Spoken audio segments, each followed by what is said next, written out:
Hi everybody, welcome to another episode of GNews, the only show where you get all of your gay in just one day with us, your hosts Celso, Dulay and Lisa Cohen. This week we have a lot of news on GNews. Dublin, the home of the Gingers, and Amsterdam and Uganda Pride. Marissa Martin, that right-wing idiot, she thinks Archie Comics is creating new flesh for the gays. And Rick Wiles thinks that Ebola is here to just help him purge the world of gays. But we have an 8-year-old fighting for our rights. And the 9th annual Gay Games. All this and more on this week's GNews. Hi, welcome to our second season of GNews. Yes, season 2. It's hard to believe we had season 1 already finished.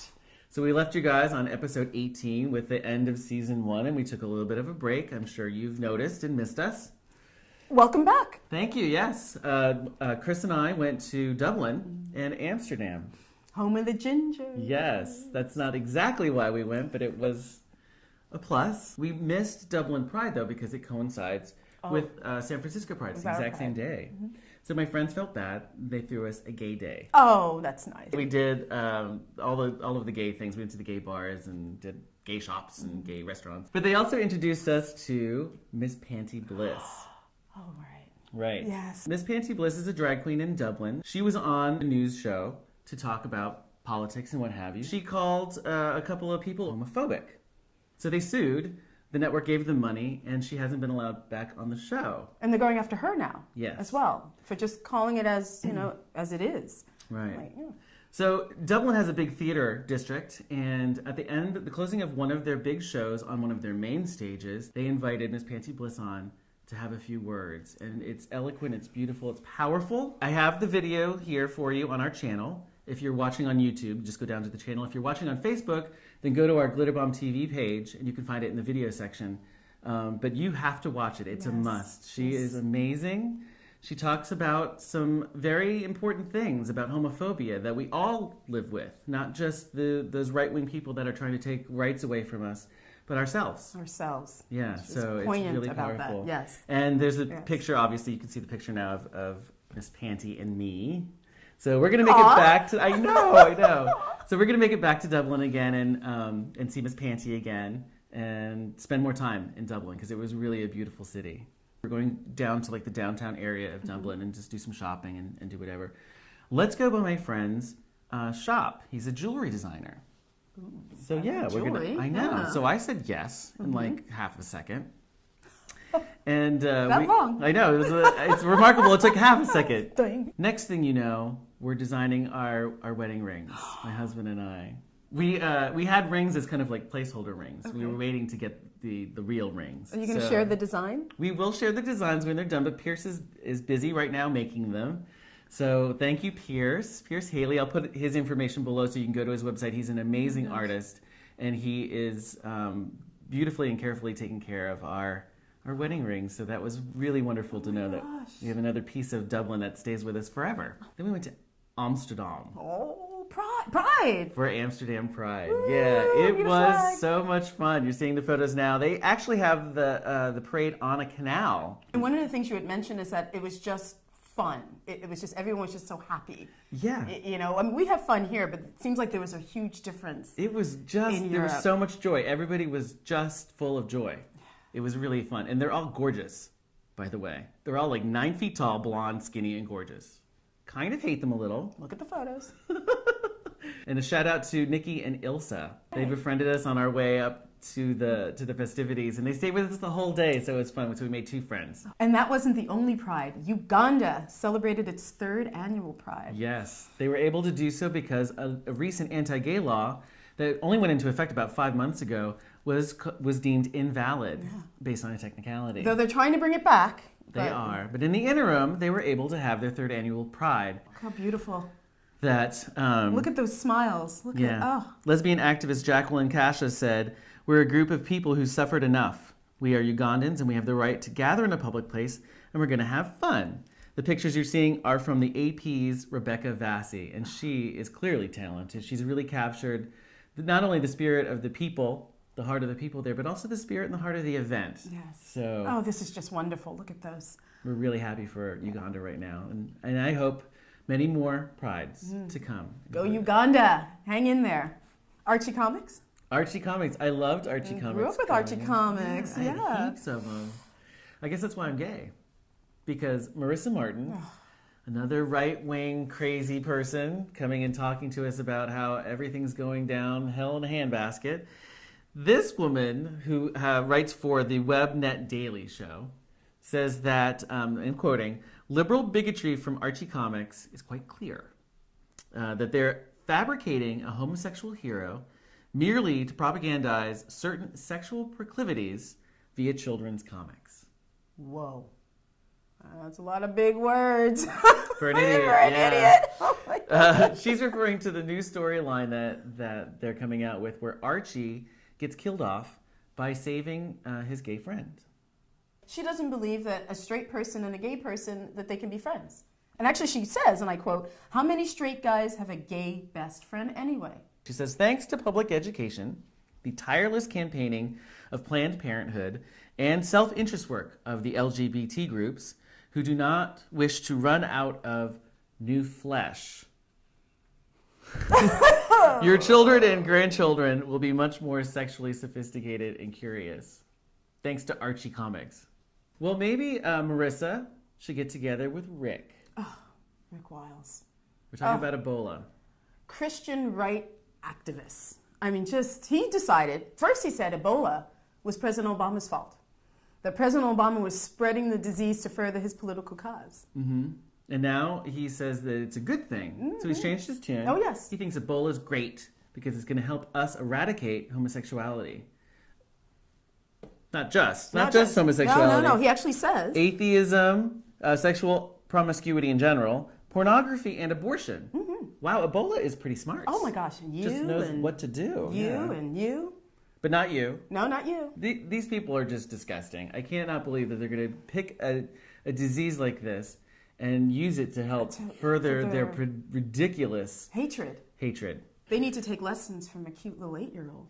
Yes. Oh my gosh. Yes. They all need to learn. All of these people need to learn from this girl. Her name is Abbey. Out of the mouth of babes. That's what I gotta say. 8 years old from Australia. And all Abbey wants to do is to make it legal for her uncle and her uncle's partner to get married. So currently Australia is in flux. It's not legal yet for same-sex marriage. But although the people want. The people want. The people want, but the Prime Minister doesn't. And I guess they have. And he's a liberal. But yeah, it's 71% to 20-something% in favor of same-sex marriage. But he's still staunchly opposed to it. So little Miss Abbey has taken pen to paper and is vowed to write Mr. Abbott every day until he changes his mind. It's really cute. And she is. And her uncle is posting it on his blog, you know? Yeah, he's created a blog just for Abbey and her letters, and it's really adorable. So in every letter, she says a little bit, another detail about that, like her uncles had to go to New Zealand to get married. But she always finishes each letter with, "I want to change the law." So here she comes. She's very committed. And look at this love, this little pint-sized thing with all that love. And I know. And the smartest one of them all. So we put a link to the blog down below. If you're on YouTube, just go down to the details below and you can get the website there. But if you're on Facebook, go to our Glitter Bomb TV page and we'll have the link there. So you can check out Abby's letters. Gay Games coming to Cleveland, Ohio. They're expecting about 25,000 athletes, spectators, and volunteers descending onto Cleveland, Ohio. We can't wait. Yay! It's very exciting. Some are thinking, why Ohio? Why Ohio? Yeah, right? Because it's kind of like the center of this same-sex marriage debate. Okay.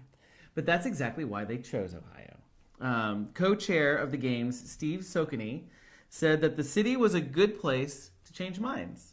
So they specifically wanted to go there to make a difference instead of going to some place like preaching to the choir, I suppose. There you go. Yeah. That makes sense. He said the tide is turning, and I think these games have a tremendous impact. We are trying to change stereotypes. There you go. Cleveland's not the only place that has Olympics. Amsterdam also has the Olympics of sorts. Wait, what did they do? During their Pride festivities, they have something called the Drag Olympics, and it's really funny. All the contestants are drag queens, and they all compete in different events. There's a drag race. They literally run in drag, yes. Similarly, we have that in Washington, D.C. But then they have other events, the bag toss, where they hurl these purses into the audience in like a distance to see who can get the better distance. That's probably the only Olympics that I would succeed at, is maybe a purse hurl.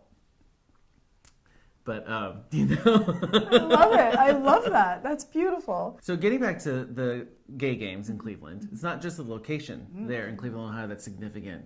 It's also their ad campaign. Yes. They are taking back the phrase, "That's so gay," to mean, "That's so gay." Brokaw, the ad agency that created the campaign, said they wanted to turn a controversial and derogatory remark into the basis for a positive and inspiring campaign. And it is inspiring campaign. It's awesome. And look at it, it's beautiful. So it's all of these athletes doing what they do in the sport that they do it in, with these, with the campaign saying, Busting into the end zone on 4th and goal. "That's so gay." Turning a 6-4-3 double play for the win. That's so gay. So we really love this campaign. We love it. Yeah. Not only is it great for the gay games, it shows the athletes in their given sport doing what they do best, but it's also doing what it's supposed to do. It's turning a phrase that was negative into something that's positive. So we love that. You won? Oh, that's so gay. Yes. I've always hated that phrase, "That's so gay," as if it's a stupid thing that you're doing. And for two reasons. One, it makes it sound bad to be gay. And two, it's not even something that's gay. Yes. When Well, you say then that. there's that. So you really just, you're being a dickhead, and you sound stupid, because for one, it's not a gay thing, and two, there's nothing wrong with being gay. So stop using it that way, and now- use it this way. Yeah. Now you won the goal and you won. Oh, that's so gay. That's so gay. Yes. You know what time it is? Oh, what time is it? It's Crush of the Week time. Ooh. So Lisa, tell me your crush. Oh, Laverne Cox. Oh, brilliant actress. Really just amazingly bright, very smart, gorgeous. And she was on CBS this morning. She had to school some Gayle King because, She did. oh, Gayle did a, "Oh, no, you didn't." And yes, she did. She looked at Laverne and said, "You were born a boy." And then Laverne, in that just beautiful, just poised, just looked at her, interrupted what Gayle was saying and said, "Excuse me, no, that's your gender identity put on me. I may have been born a boy, but I knew I was a girl. So please just don't do that." Wow. And because this woman, and just the way she said it and how she presented herself, she is my crush of the week once again. I mean, just look at her. So that's it for this week's episode of GNews, the only show where you get all of your gay in just one day with us, your host, Celso Dulay. And Lisa Cohen. Don't forget to like and subscribe. And if you're watching from Facebook, go to YouTube. We need the numbers. Go to youtube.com/glitternewssf and watch us there and like and subscribe. Thanks for watching, everybody. Bye. This week on GNews. I have no idea. Dublin. Sorry, my face is quivering. Gay games coming to Cleveland, Ohio. Do it again. Damn.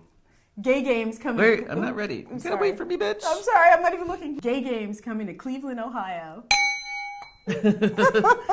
That's our You have to do it Wait. again. You have to let it go a little longer than that. little longer. Gay games coming to Cleveland, Ohio. They're expecting about 25. No. Do it again. Maybe I'll get a better tone if I hit this upside your head. Oh, all right. Ready? Mm-hmm. Gay game. Do they have a theme song? They don't, do they? I don't know the okay. current, Okay. but that's okay. All right. He's like, "That's okay. I don't want you singing it."